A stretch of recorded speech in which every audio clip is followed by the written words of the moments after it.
favor. El aparato genital básicamente tiene una función específica que es la función reproductora, la función de reproducción de nuestra especie.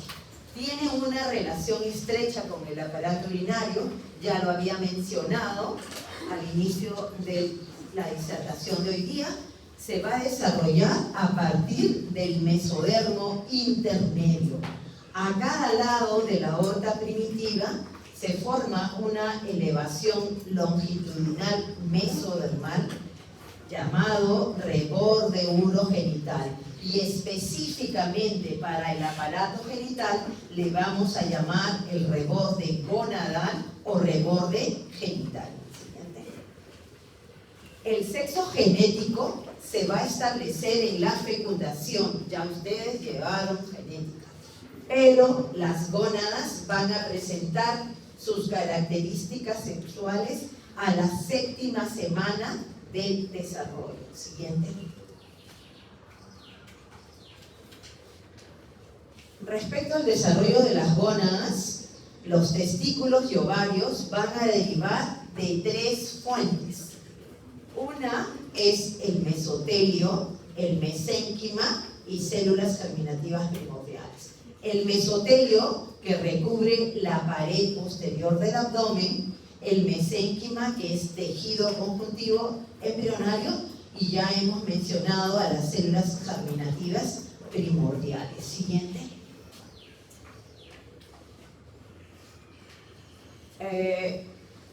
En una etapa inicial vamos a ver las llamadas gónadas indiferenciadas. En etapa inicial, en el mesonefro se desarrolla un área de epitelio mesodérmico grueso que al proliferar, que al aumentar su número, junto con el mesénquima, va a surgir el reborde genital que ya habíamos mencionado. Hacia el mesénquima subyacente van a crecer cordones epiteliales, llamados también cordones sexuales primarios. Y es en este momento que la gónada indiferenciada va a tener una corteza externa y una médula interna. Siguiente. En embriones con complejo cromosómico sexual XX, muy bien, de sexo femenino, la corteza de la gónada indiferente se va a diferenciar hacia un ovario y la médula va a desaparecer. En embriones con complejo cromosómico sexual XY, muy bien, de sexo masculino, la médula de la gónada indiferente se va a diferenciar ¿hacia dónde? Hacia un testículo, y la corteza va a desaparecer, excepto algunos remanentes vestigiales. Siguiente. Las células germinativas primordiales se forman en la pared del saco vitelino y van a migrar, van a ir hacia las gónadas en desarrollo. Esto ocurre a la 4ª semana de desarrollo. Se van a diferenciar en células germinales definitivas. Llamemos la oogonia en el sexo femenino y la espermatogonia en el sexo masculino. Siguiente. En embriones con cromosoma Y en su complemento de cromosomas sexuales suelen desarrollar ¿qué? Testículos. Este cromosoma Y, ya ustedes lo han estudiado bien en genética, tiene un potente efecto determinante de testículos en la médula de la gónada indiferenciada. Es lo que se llama el factor determinante testicular, que va a motivar la diferenciación testicular. Siguiente. Los cordones sexuales primarios se van a transformar en cordones feminíferos por acción del factor determinante testicular. Estos cordones sexuales primarios penetran en la médula testicular y forman la red testicular. Es así que posteriormente se desarrolla la cápsula fibrosa gruesa del testículo llamada la túnica albugínea del testículo. Siguiente. Los túbulos seminíferos son separados por mesénquima, que van a originar las células intersticiales de Leydig. Estas células intersticiales de Leydig son las encargadas de secretar testosterona. ¿Y qué función tienen? Inducir la diferenciación masculina de los conductos mesonéfricos o conductos de Wolff o conductos wolffianos. Estas tres nomenclaturas las van a encontrar en los diferentes textos. Y también van a inducir la diferenciación masculina de los genitales externos. Siguiente. Las paredes de los túbulos seminíferos se van a componer de dos tipos de células. Una, que son las células de Sertoli, que van a elaborar la sustancia inhibidora mulleriana, llamada también hormona antimulleriana, y que va a inhibir, va a detener el desarrollo de los conductos paramesonéfricos o conductos de Müller o conductos mullerianos. A su vez, el otro tipo de células que conforman las paredes de los tubos seminíferos van a ser las espermatogonias, que provienen de las células germinativas primordiales. Siguiente. La red testicular se va a continuar con los conductillos eferentes que se conectan con el conducto mesonéfrico, convirtiéndose en el epidídimo. Siguiente. Respecto al desarrollo de los ovarios, los cordones sexuales primarios se extienden hacia el interior de la médula y forman la red ovárica rudimentaria. Esta red ovárica rudimentaria va a degenerar y va a desaparecer. Los cordones sexuales secundarios, llamados también cordones corticales, van a hipertrofiarse, van a aumentar de tamaño y se van a incorporar en ellos las células germinativas primitivas. Siguiente. Los cordones corticales se van a romper en grupos celulares aislados, llamados los folículos primitivos. Cada folículo primitivo está formado por una oogonia y una capa de células foliculares aplanadas, planas. En la corteza, el epitelio superficial está separado de los folículos por una cápsula fibrosa delgada que se denomina túnica albugínea del ovario. Siguiente.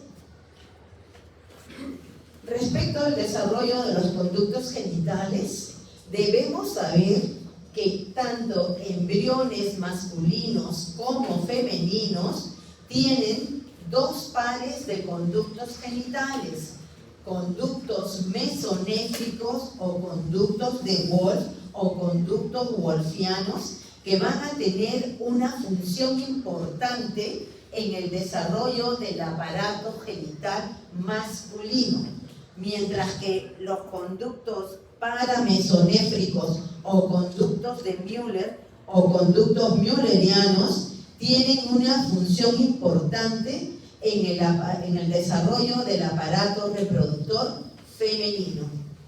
Siguiente. Esta es una lámina solamente para mostrar. Aquí en celeste, este lado y aquí, están viendo ustedes a los conductos paramesonéfricos.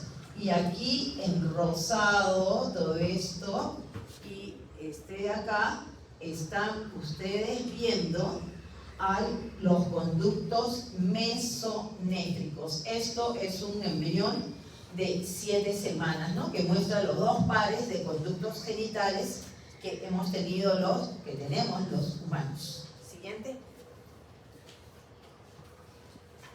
Respecto al desarrollo de los conductos genitales, en la 8ª semana por acción de la testosterona, la parte proximal de cada conducto mesonéfrico se torna contorneada para formar el epidídimo, y el resto va a originar el conducto deferente y el conducto eyaculador.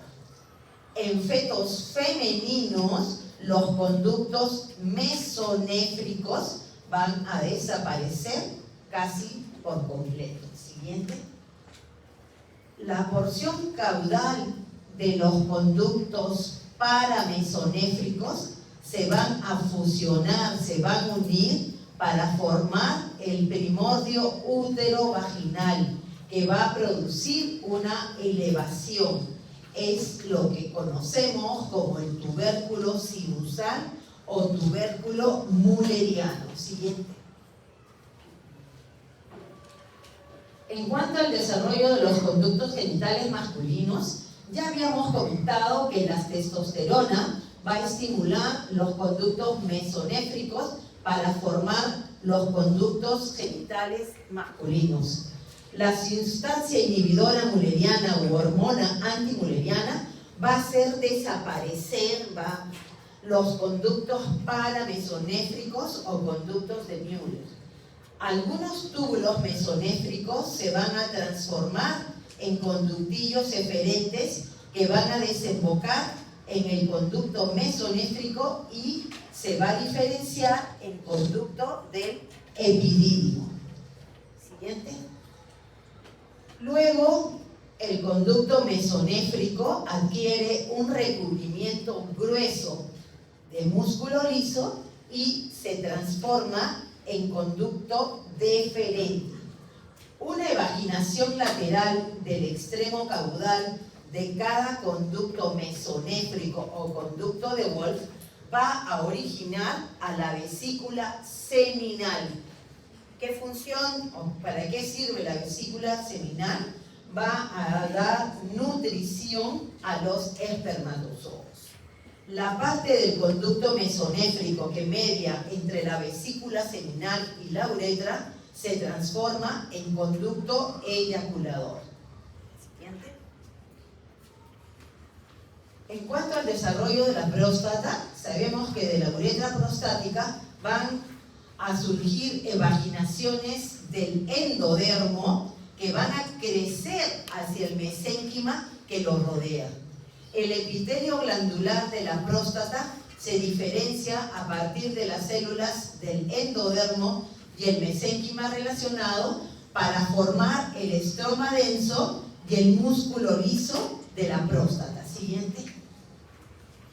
Unas palabras respecto al desarrollo de las glándulas bulbouretrales. Estas se van a formar a partir de vaginaciones que provienen de la uretra esponjosa.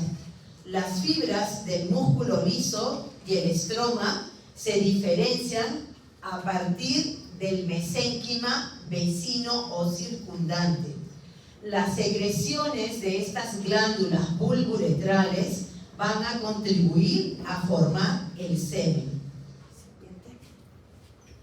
En cuanto al desarrollo de los conductos genitales femeninos, en embriones femeninos, los conductos mesonéfricos van a involucionar o desaparecer por falta de testosterona. Se van a desarrollar los conductos paramesonéfricos o conductos de Müller o conductos mullerianos por ausencia de la sustancia inhibidora mulleriana u hormona antimulleriana. Los conductos paramesonéfricos o conductos de Müller o conductos müllerianos van a formar la mayor parte del aparato genital femenino.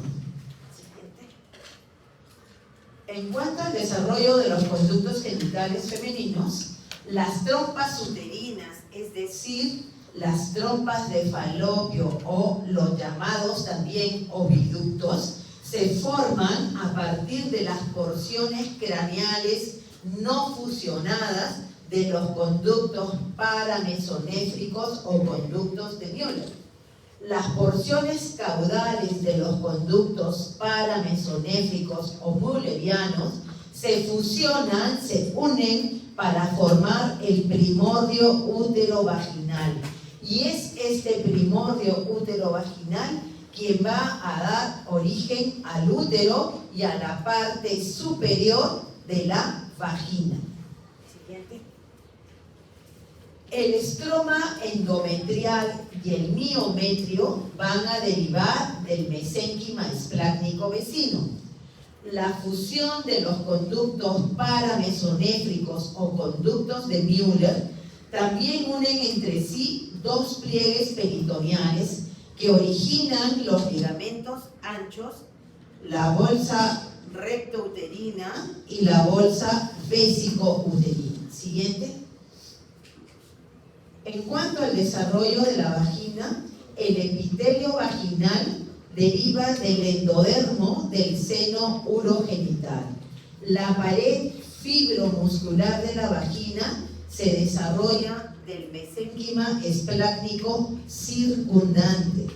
El tubérculo sinusal va a inducir la formación de los bulbos sinovaginales. Estos bulbos sinovaginales se van a fusionar, se van a unir para formar la placa vaginal. Siguiente. Las células centrales de la placa vaginal se van a romper para formar la luz de la vagina. El himen se forma por invaginación de la pared posterior del seno urogenital. Siguiente. Unas palabras cortas respecto a las glándulas genitales auxiliares femeninas. Desde la uretra crecen yemas hacia el mesénquima circundante y forman las glándulas uretrales y parauretrales de Skene. Hay también evaginaciones del seno urogenital para constituir las glándulas vestibulares mayores o glándulas de Bartholin, aquellas glándulas que en algunas mujeres se inflaman, producen dolor y a veces incapacidad para poder deambular, ¿no? Siguiente. Respecto al desarrollo de los genitales externos, los genitales externos son similares en ambos sexos hasta la 7ª semana de desarrollo. Se van a diferenciar los genitales externos plenamente hacia la semana 12 de desarrollo. En la 4ª semana de desarrollo se forma el tubérculo genital y luego se van a desarrollar tumefacciones labioescrotales y pliegues urogenitales. Siguiente.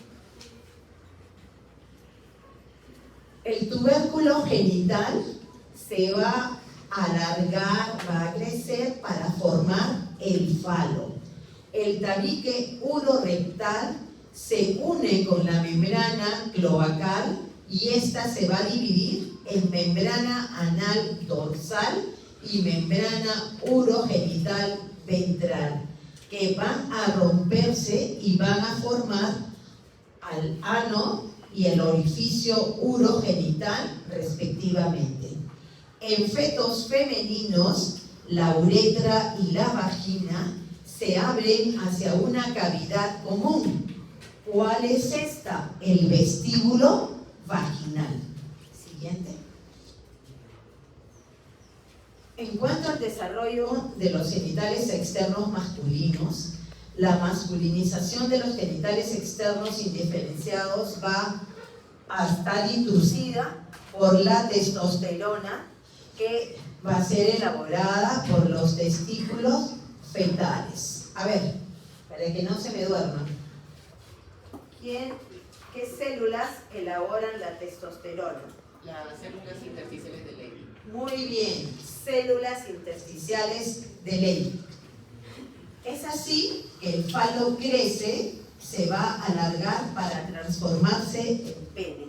Los pliegues urogenitales forman las paredes laterales del surco uretral. El surco uretral es revestido por células del endodermo, que se le llama placa uretral. Siguiente. Los pliegues urogenitales se van a fusionar, se van a unir a lo largo de la superficie ventral del pene y forman la uretra esponjosa.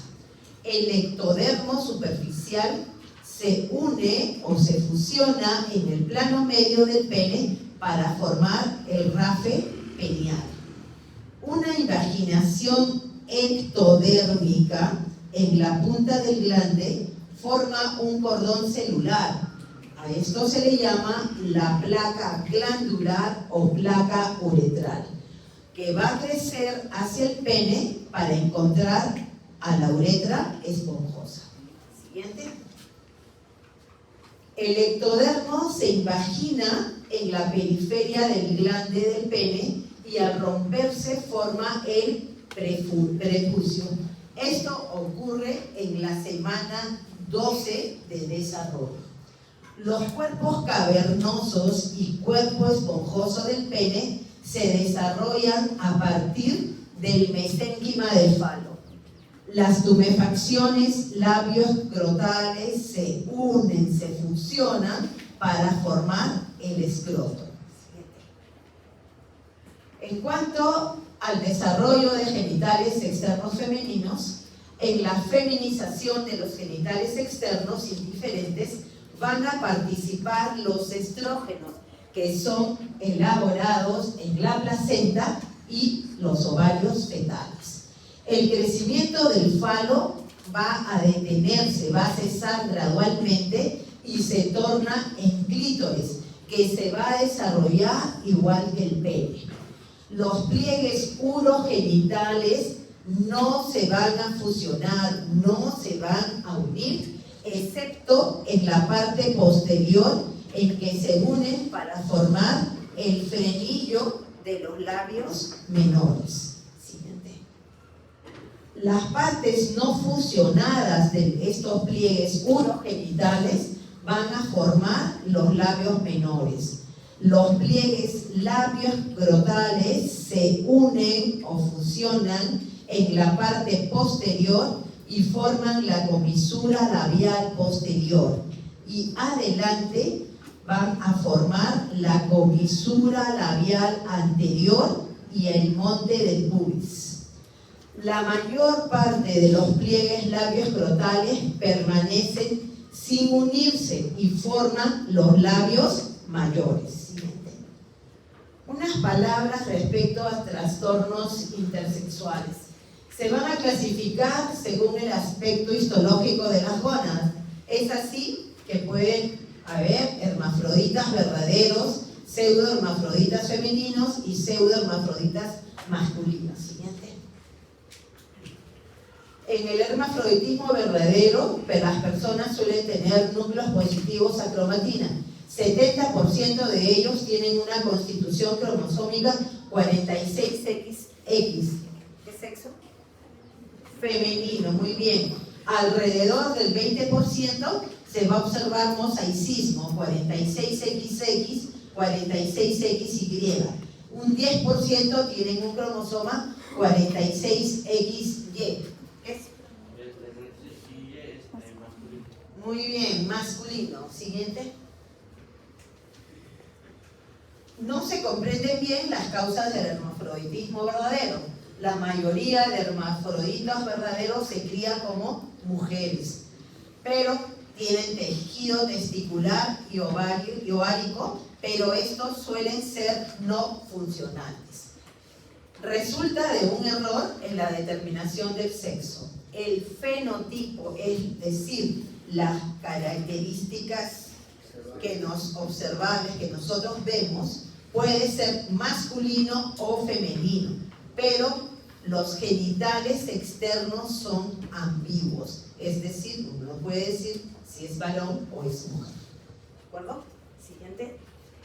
Tenemos el caso del pseudohermafroditismo femenino. Las personas tienen núcleos positivos a cromatina y una constitución cromosómica 46XX. Muy bien, sexo femenino. Resulta de una exposición del feto a un exceso de andrógenos. Los efectos, ¿cuáles van a ser? La virilización de genitales externos de esa bebé. ¿Cuál es la causa más común de pseudohermafroditismo femenino? La hiperplasia suprarrenal congénita. Siguiente. En estos casos no hay una normalidad ovárica. ¿Qué es lo que existe? Una producción excesiva de andrógenos por las suprarrenales de fetales que va a causar una masculinización de los genitales externos con aumento del tamaño del clítoris. Siguiente. Esta para que ustedes puedan ver. Aquí están los labios fusionados, parecen que fuera escroto, hay un crecimiento del clítoris. Es una niña de 6 años que presentó esto, una hiperplasia suprarrenal congénita. Siguiente. Tenemos también el estado intersexual pseudohermafroditismo masculino. Las personas tienen núcleos negativos a cromatina, tienen una constitución cromosómica 46XY.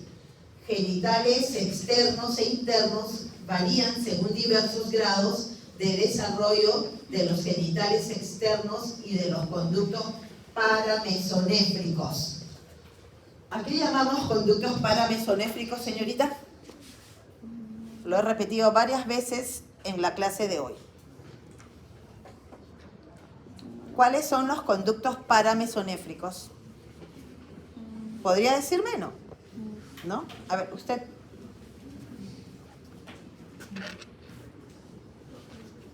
¿Los conductos paramesonéfricos cuáles son? También denominados müllerianos, que influían en la... Repite, hijo, en voz alta, por favor, para ver si se les queda a tus compañeros. También denominados conductos müllerianos, que van a influir en la formación del aparato reproductor femenino. Muy bien, hijo. Así es. Los conductos paramesonéfricos, señorita, son los conductos de Müller, llamados también, como su compañero ha manifestado, conductos müllerianos. ¿Ya? Estos va a depender de la producción inadecuada de testosterona y factor inhibidor mülleriano por los testículos fetales. El desarrollo testicular va a variar desde rudimentario a normal. Siguiente. Unas palabras respecto al síndrome de insensibilidad al andrógeno, llamado también antes llamado síndrome de feminización testicular. Va a ocurrir en 1 de cada 20.000 nacidos vivos. ¿Qué aspecto tienen estas personas? Son mujeres de aspecto normal, aun cuando no tienen presencia de testículos. Tienen una constitución cromosómica 46XY. Muy bien, señorita. Es de sexo masculino. Sin embargo, tienen genitales externos femeninos, pero la vagina suele tener un saco ciego, terminan en un saco ciego. No tienen útero ni tampoco trompas uterinas u oviductos o trompas de falopio. Estas van a ser muy rudimentarias. Siguiente. Hay desarrollo normal de mamas y características femeninas en la pubertad. Sin embargo, la característica es que hay ausencia de menstruación. El vello púbico puede ser escaso o ausente. Entonces, la orientación psicosexual es femenina y del punto de vista médico, legal y social son mujeres. Hay presencia de testículos en este síndrome de insensibilidad al andrógeno, pero estos testículos se encuentran generalmente en el abdomen o en los trayectos inguinales. Algunas veces pueden descender hacia los labios mayores, pero la mayor parte de estas pacientes, los testículos están en abdomen o en el canal inguinal. Siguiente. ¿Por qué se produce este síndrome de insensibilidad al andrógeno? La falta de masculinización resulta de una resistencia a la acción de la testosterona a nivel celular en los pliegues labio-escrotal y urogenital. Los pacientes con síndrome de insensibilidad al andrógeno parcial muestran cierta masculinización al nacer, genitales externos ambiguos y un clítoris crecido. El síndrome de insensibilidad al andrógeno resulta de un defecto en el mecanismo receptor de andrógenos. Siguiente. Estas mujeres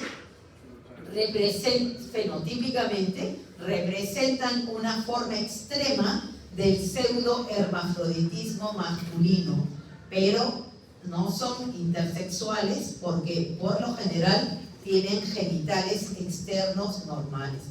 ¿Cuál es la consulta frecuente de estas mujeres fenotípicamente? La consulta frecuente es por esterilidad, es decir, no pueden gestar, ¿no? Y traigo a colación, bueno, ustedes son muy jóvenes, pero hace más o menos unos 25 años o 30, cuando yo era estudiante de medicina, así como usted, hubo un caso del año 1960 más o menos, en la cual el Shah de Persia, ¿no?, que era el emperador en esa época de Persia, Irán, se casó con una muchacha muy guapa, ¿no? Pero él obviamente quería tener hijos, quería tener descendencia. Y lamentablemente su esposa no podía salir gestando. Es así que se hizo los estudios a la esposa del Shah de Persia, y resulta que la esposa tenía esto, un síndrome de insensibilidad al andrógeno. Es decir, obviamente para un emperador en esa época, pues fue terrible y terminó deshaciendo su matrimonio, ¿no?, y casándose más adelante con otra persona que le diera descendencia. Pero es un ejemplo. Probablemente las doctoras que más o menos son contemporáneas conmigo deben recordar esto. Siguiente. Esta es una imagen, ¿no?, de una jovencita de 17 años, ¿no?, con síndrome de insensibilidad al andrógeno. Ustedes pueden ver, aquí ven mamas, ven vello púbico, ¿no?, y aparentemente, fenotípicamente es una mujer. Pero cuando le hacen un estudio, ¿no?, resulta que tenía, ¿cómo se llama esto? No, estos son los túbulos seminíferos, ¿no es cierto? Túbulos seminíferos del testículo, o sea, lo que tenía la gónada de esta mujer, fenotípicamente, ¿no?, era testículo. Entonces, este es un síndrome de insensibilidad al andrógeno. Siguiente. Bueno, y ahora ya estamos para terminar la clase. Quiero comentarles algunas anomalías del aparato genital masculino. Tenemos la hipospadia, cuando el orificio uretral externo se encuentra en la cara ventral del pene. Resulta de una producción insuficiente de andrógenos que va a originar la falta de fusión de los pliegues urogenitales. Siguiente. Aquí estamos viendo, ¿no?, la uretra en esta zona, ¿no? Siguiente.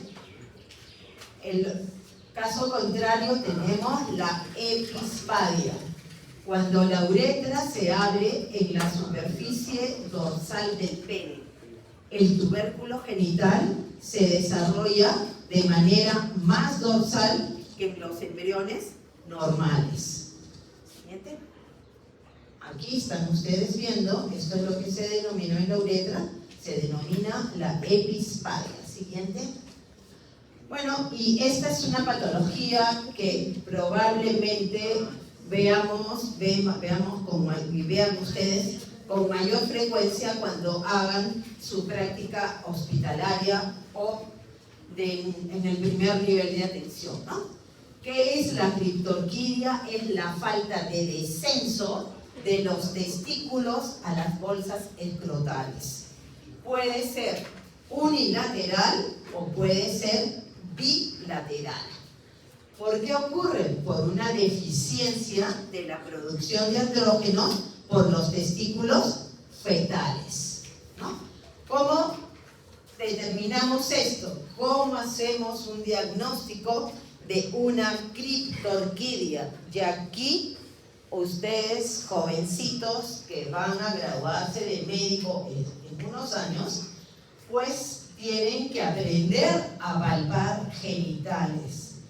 A veces uno siente un poco de, no sé, incomodidad o de repente una sensación incómoda de tener que palpar genitales, pero nosotros somos médicos, ustedes van a ser médicos, tienen que aprender a palpar genitales. Cuando hagan la práctica del CELUNS, una vez graduado de médicos, van a tener que hacer crecimiento y desarrollo del niño, del lactante. Entonces, tienen que destaparle el pañal, pedirle a la mamá, si es que el niño estuviera sucio, que le cambie el pañal, ponerse ustedes guantes y palpar, si es un hombrecito, palpar que los testículos estén en las bolsas escrotales.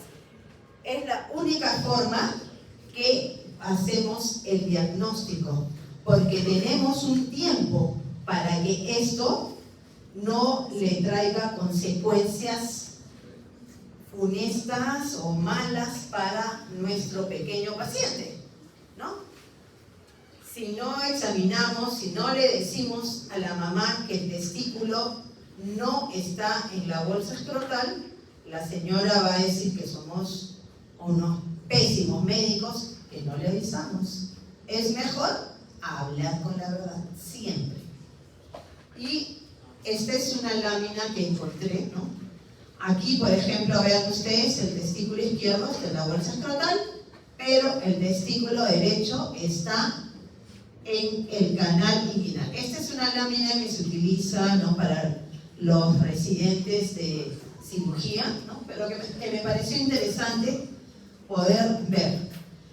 Esto, ¿cómo se corrige? Se corrige después del año de edad, dándole tiempo a que pueda el testículo descender por sí solo. Si no descendiera después del año de edad, estamos en la obligación de decirle a la mamá, si están ustedes en un centro de primer nivel de atención, bueno, hacer la referencia a un hospital o algún centro donde puedan corregir con una técnica quirúrgica una intervención que no dura más de media hora, bajan el testículo y lo fijan. Y se acabó el problema. ¿Qué sucedería si yo no me doy cuenta o ustedes no se dan cuenta, nunca palparon los testículos de un niño? Pues este testículo que se queda en el canal inguinal y más si se queda en la cavidad abdominal, corre el riesgo de degenerar y provocar un cáncer. ¿Quiénes son los responsables? Nosotros, el personal de salud, por no haberle comunicado a la madre o al padre de la situación que se encontraba su niño. Como les digo, esta fijación de centrifugación del testículo en el escroto es una intervención sencilla, no dura más de media hora. Entonces, seamos acuciosos cuando hagamos el seguimiento de un bebé, de un recién nacido primero, posteriormente el crecimiento y desarrollo. Examinen genitales. Siguiente. En cuanto a anomalías del aparato genital femenino, tenemos el útero doble. Ocurre por una falta de fusión de las partes caudales de los conductos paramesonéfricos o conductos de Müller. Se acompaña de vagina doble o también puede ser una vagina única. Siguiente. El útero bicorne es la falta de fusión normal de los conductos paramesonéfricos o conductos de Müller. Es un útero con dos cuernos. La duplicación incluye solo la porción superior del cuerpo del útero. Siguiente. El útero unicorne es un útero con una sola trompa uterina. No se ha desarrollado un conducto paramesonéfrico o conducto de Müller. Siguiente. Tenemos también la atresia vaginal. Es la ausencia de vagina. Ocurre en 1 de 4.000 mujeres. Resulta de la falta de desarrollo de la placa vaginal. Hay una falta de canalización de la placa vaginal. Cuando no hay vagina, por lo general, tampoco suele haber útero. Siguiente. Y tenemos otra patología que también es regularmente frecuente. Tenemos el himen imperforado. Ocurre por una falta de perforación del extremo inferior de la placa vaginal. Siguiente. Bueno, esta es una imagen que saqué. Este es el sexo masculino, ¿no? Aquí estamos viendo el conducto mesonéfrico, ¿no? Aquí vemos conductos sexuales primarios, ¿no? Y por acción del factor determinante testicular va a desarrollar el testículo, cordón seminífero. Aquí tenemos la red testicular, es así, el conducto del epidídimo y posteriormente aquí vemos a las espermatogonias y en azul a las células de Sertoli. En el lado izquierdo, ¿no? Tenemos aquí al conducto. Aquí está el conducto paramesonéfrico o conducto de Müller, que va a tener un desarrollo importante en el aparato reproductor femenino. Aquí no va a existir, obviamente, factor determinante testicular. Aquí estamos viendo la corteza suprarrenal. Aquí vemos a los cordones sexuales primarios iniciales. Aquí estamos viendo el conducto paramesonéfrico o conducto de Müller, ¿no? Aquí estamos viendo ya algunas células germinativas primordiales. Como no hay factor determinante testicular, ¿no? Aquí se ha formado la red ovárica que va a degenerar y aquí tenemos al conducto y túbulos mesonéfricos que también degeneran. Aquí tenemos una imagen de la trompa uterina y posteriormente, hacia las 20 semanas de desarrollo, lo que vemos aquí es la célula folicular y aquí a la oogonia. Siguiente. Esto es solo para determinar, ¿no? El aparato reproductor masculino, ¿no? Aquí vemos al testículo, el epidídimo, conducto deferente, ¿no? Y aquí vemos vesícula seminal, ¿no? Y aquí en la parte inferior, definitivamente, vemos al útero, vemos a los oviductos o trompa uterina, en rosado en la parte superior. Está fallando el... Bueno, aquí vemos un ovario y aquí está el otro ovario. Y en la porción inferior vemos a la vagina y aquí en amarillito vemos al himen. Y esto es lo que se llama el vestíbulo vaginal. Siguiente. Ok, creo que hemos terminado. Muchas gracias por su atención.